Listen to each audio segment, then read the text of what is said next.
Tokolasy tovovavy de mitondra ny teny fiarabana ho antsika manaraka ty fandarina zany malaza ity.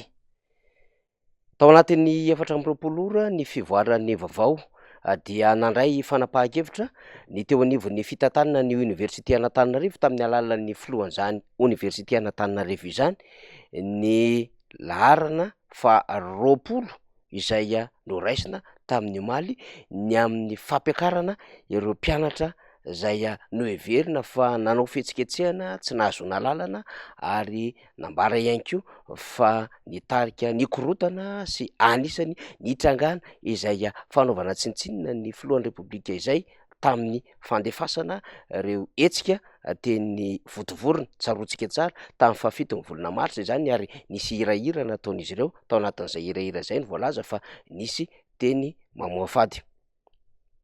Ny tena fototra ny adevitra de ny amin'ny hoe nisy fitakiana efa ambolana maro ary efa niditra mataona mihitsy ary nataon'ny mpianatra ny université indrindrandrindra ny eny amin'ny polytechnika votovorona nitakian'izy ireo ny zo tokony hositrahana voarirarira ary matetika no tafidina andalambe izy ireo manodidina amin'ny faritra votovorona mba hanamafy zany fitakiana izany kanefa tsy mety voava saiky nahazo vahana teo amin'ny tontolon'ny université ny amin'ny endrika famonoan'afo ny sesisesy hatrany izany. Tamin'ny fihetsiketsehana farany teo dia somary ny amafy izany hetsika izany ary nampitany izy ireo afatra tamin'ny fomba hafahafa zay nipaka teny anivon'ny fitondrana amin'ny akabeany.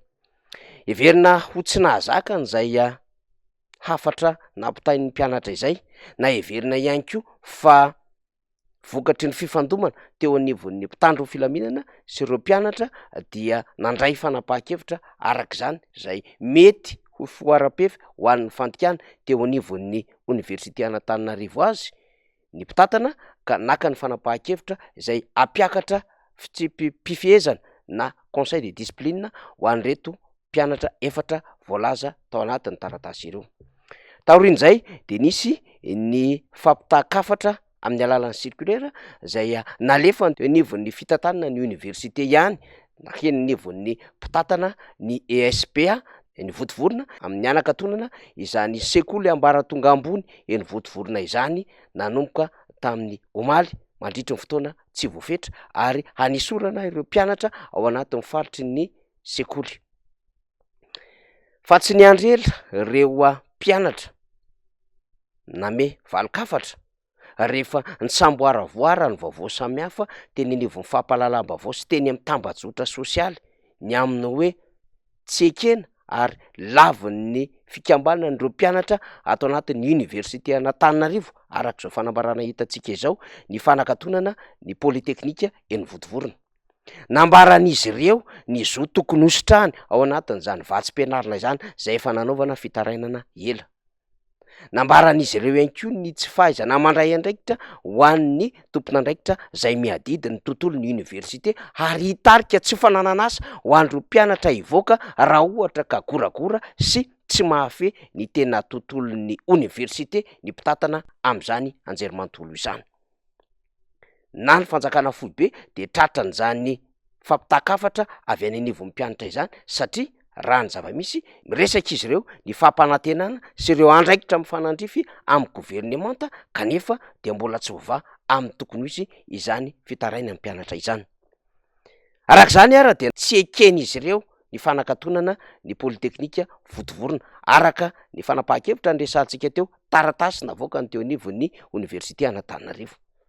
Nambaran'izy ireo ihany koa fa tsy handefitra amin'ny fampitahorana sy ny tsy fahaizana mitantana eo anivon'izany tontolo ny université zany ireto mpianatra ireto ary mametraka mazava tsara ny tokony hanomezana ny zo tokony hositrahan'ireo mpianatra arak'izay voatanisa tery ambony.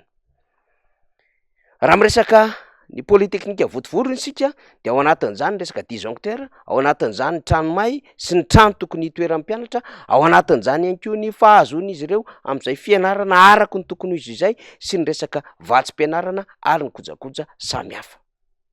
Tena manko manamarika fa hivoaka ho ingénieur amin'ny akabeny ny mpianatra zay mivoaka ao anatin'izany polytechnika votovorona izany ary ho manam-pahaizana malagasy rapitso rafakapitso ireto mpianatra ireto. Mienjandroa arak'izany ny tady satria naka ny fanapahan-keviny teo anivon'ny université Antananarivo fa mijory ihany koa ny mpianatra zay mampiseho firaisaka iny solidarité amin'ny mpianatra eny Votovorona. Izy arak'izany no ilefitra ny teo anivon'ny université Antananarivo zay azo antoka fa tsy maintsy mahafantatra an'izao fanapahan-kevitra raisin'izao ny teo anivon'ny ministera zay solitena ny fanjakana foibe amin'ity raharaha ity. Ilefitra ve izy ireo manoloana ny valokafatry ny mpianatra na fikambanan'ny mpianatra sa ny fikambanan'ny mpianatra no mety ilefitra amin'izay mety ho contre-attaque indray ataony eo anivon'ny université zay tsy hemitra amin'ny fanapahan-kevitra raisiny momba ny polytechnika Votovorona. Ny trangan-javatra tahaka izao zay miseho ary resahana eny amin'ny sehatra iraisam-pirenena de efa tension ambony izany. Hoenotsika ao anatin'ny sombon'ny segondra vitsy ny fomba filazan'ny mpanao gazety ny RFI ny zava-misy teny amin'ny polytechnika Votovorona. Eux ont manifesté déjà pour demander qu'on leur paye leur bourse d'études, que l'on rétablisse le courant électrique et qu'on répare les bâtiments incendiés. À Madagascar, la colère des étudiants de l'école supérieure polytechnique d'Antananarive leur vaut désormais de lourdes sanctions. L'établissement est fermé jusqu'à nouvel ordre, le campus doit être vidé. Le président de l'université leur reproche de n'avoir pas prévenu de leur manifestation, c'était mardi dernier. Il exige aussi le nom de ceux qui ont protesté. La colère des étudiants avait dégénéré en affrontement avec les forces de l'ordre. Fa manana ny nambarany ihany koa manoloana ity tontolo ny fampianarana ambony ity sy izao tranga miseho izao ny mpampianatra mpikaroka mpampianatra tody soandry mampandry solombamboaka ny Madagasikara voafidy teny amboliboly tamin'ny fahiny rehefa ny vahiny tao anatin'ny fandarina miara-manonja ny marain'io nanazavany ary noresahany ny tokony ho andraikitry ny fanjakana ary ny tokony emorany ny fitatana ny université ao anatin'izao fanapahan-kevitra raisina izao fa mety hitarika lafin-javatra maro raha toa ka tsy voadinika ary raha toa ka tsy mitandrina ao anatin'izany fanapahan-keviny zany ny mpitatana ny université.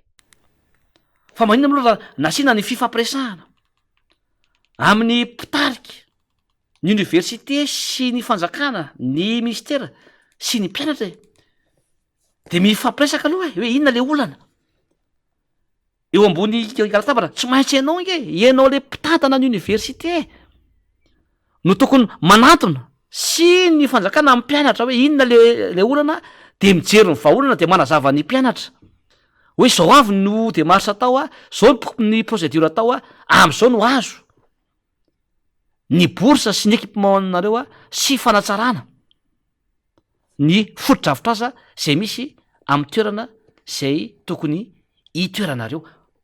Ny mpianatra ny université zany efa manana baka miakatra ny kika zany azo ifampiresahana tsara fa tsisy mihitsy zay hoe communication na dialogue amana ny orana zany eny amin'ny tontolon'ny université. Zay ny orana voalohany.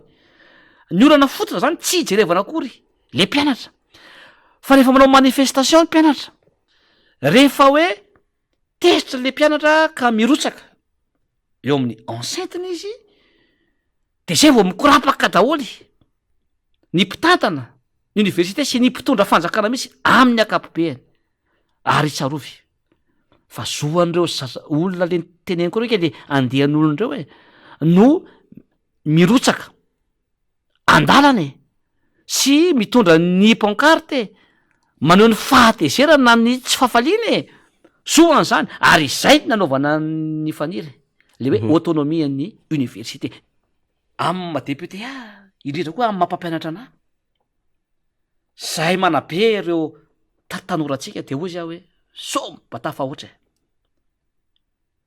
le fipetra zay noraisiny zao de zao nareo raha mahinao zao ary mino fa miaina nareo miaino miara-manonja miainao anay vao aingana io ary avotsory zay mpianatra zany raha misy voasambotra raha misy miakatrakodisiana zany dia esory zany aloha mifampiraharaha aloha mifampiresaka fa zanakitsika ingereo ary afaka resahandreo ary afaka tenenindreo fa hipoka ho io vao teo ano ny teny tsy nisy folo minitra io sady ny déclaration ny mpianatra rehetra ny association ny membre du bureau ny association mpianatra rehetra tao anatin'io rariny ke zany raha mijery université nketsika ny fotodrafitr'asa tsy mandeha amin'ny gelony aiza koa zany a ny fitaovana hoentina mampianatra tsy zarizary e. Ny rano zany tapaka eny amin'ny université, ny université Antananarivo ary zany. Maika moa zany fa ny université any amin'ny faritra maro na ny fitaovana ampiasaina eny amin'ny université ary tsisy e. Be da be nge ny mpianatra eny amin'ny université, za vavolombelona zany mampianatra mpianatra. Fa tena mitsangana ny mpianatra. Amin'ny tany ny mpianatra no mianatra tompoko. Nefa université. Ary université d'Antananarivo zay modely ho an'ny Afrika sy océan Indien, isan'ny tsinaka an'izany hoe université d'Antananarivo zany. Fa aiza, maika moa zany fa ny amin'ny lycée sy ny CEG zany a, de manahoana zany ny foto-drafitr'asa misy, ny université ary zany. Le fomba fiasanareo mihitsy zany a no tsy mandeha amin'ny jalony. Efa tsy mijery ny tombontsoa an'ny mpianatra nareo a, sy ny mpampianatra sy ny mpandrarà, efa tsy mijery ny foto-drafitr'asa nareo a, le zo fototra koa zany a, de menacenareo sy servanareo pression ohatry zao ny mpianatra. Ary io ny université n'Antananarivo rehetra, mpianatra Antananarivo rehetra zao ilanao io tsy manaiky io a. Io koa ndray mandeha mpianatra, fa io ndray rehefa tsy voavahanareo aingana malaky de malaky io a. Malaky. Dia université Antananarivo rehetrarehetra, tsy vitan'izay fandray aman-dreny ny mpianatra rehetrarehetra, miaraka ny mpianatra rehetra, miaraka amin'ny mpampianatra tompo sy ny mpandrarà, dia tsy anaiky lembenana amin'izao zavatra zao. Ka hoy za hoe amin'ny masolom-bavomboakana baiko no meko. Androany vao ny université, aleo hianatra ny mpianatra.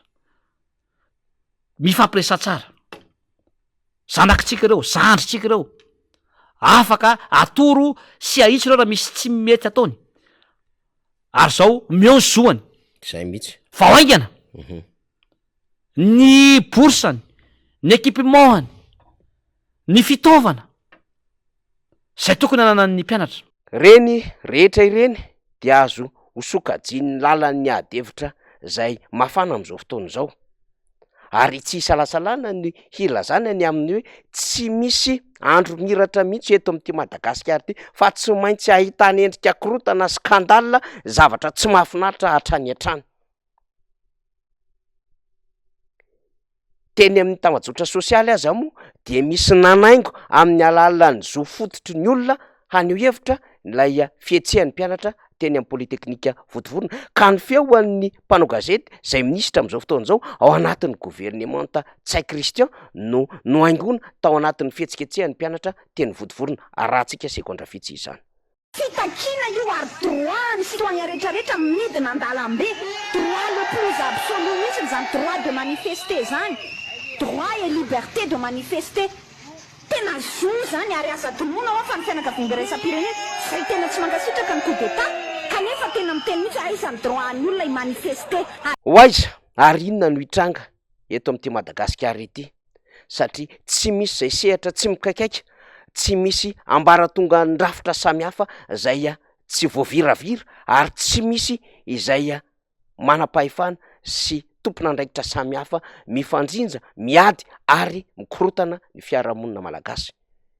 Miseho amin'izao tontolo ny fampianarana ambony izao, tsy ny tontolo ny fanabeazam-pirenena ihany fa tontolo ny fampianarana ambony hitrangana zavatra tsy milamina. Tsy voazao zany trangy izany fa efa nanomboka tamin'ny fitantanana ny fitondrana Andriamatoa Iany Rajoelina no efa nahitana fietsehana isaky ny université manerana Madagasikara, ary nisy ny fahafatesana, nisy ny rahalatsaka, nisy ny fandorona trano, nisy ihany koa ireo fisamborana sy ny sisa tao anatin'izany tontolo ny anjerimanontolo manerana Madagasikara izany. Tsy mety vaovao ankehitriny izany.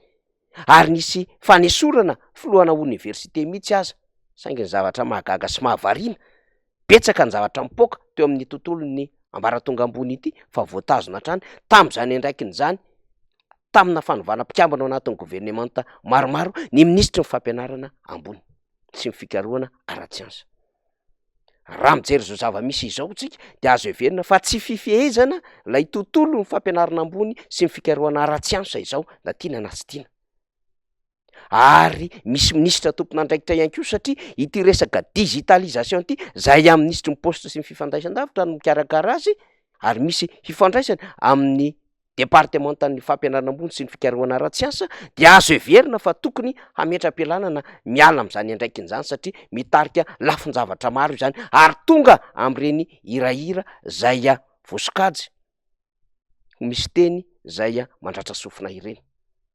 endriky ny tension ambony be zany rehetrarehetra izany, ka rehefa miakatra ambony ny tension de betsaka no voadona ao anatin'izany ary mitady anahirana eo amin'ny endriky ny fipoahana samihafa. Ny mpampianatra mpiariko anankiray sady mpahay tantara dia nanamarika tamin'ny fanehoan-keviny tamin'ny tambajotra sosialy fa atao tahaka ny mampatsiahy zava-nisy tany amin'ny taona fitopolo tany ny zava-misy ankehitriny raha toa ka tsy ampy fitandremana ny fitondram-panjakana. Mivoatra sy mihazakazaka moa ny toe-draharaha dia rahantsika mifanaraka amin'izany fa ny zava-misy aloha am'izao fotoana izao dia ny fienjanandroa mitady eo amin'ny Université Antananarivo naka fanapahan-kevitra nanakatona ny Polytechnique Votovorona sy eo anivon'ireo mpianatra zay mitambatra ary tsy manaiky izany fanakatona izany ary vao mainka mampiakatra ny fitakiany amin'ny alalan'ny zéro réclamation momba ny bourse izany.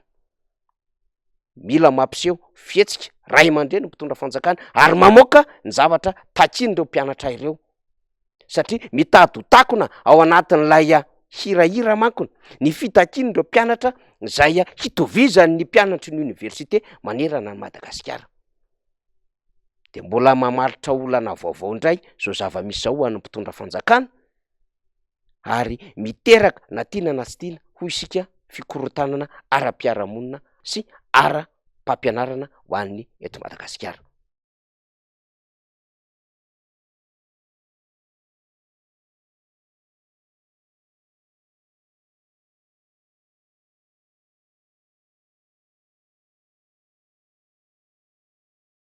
Zany zava-misy, zany malaza, makasitraka tompolahy, makatelina tompovavy.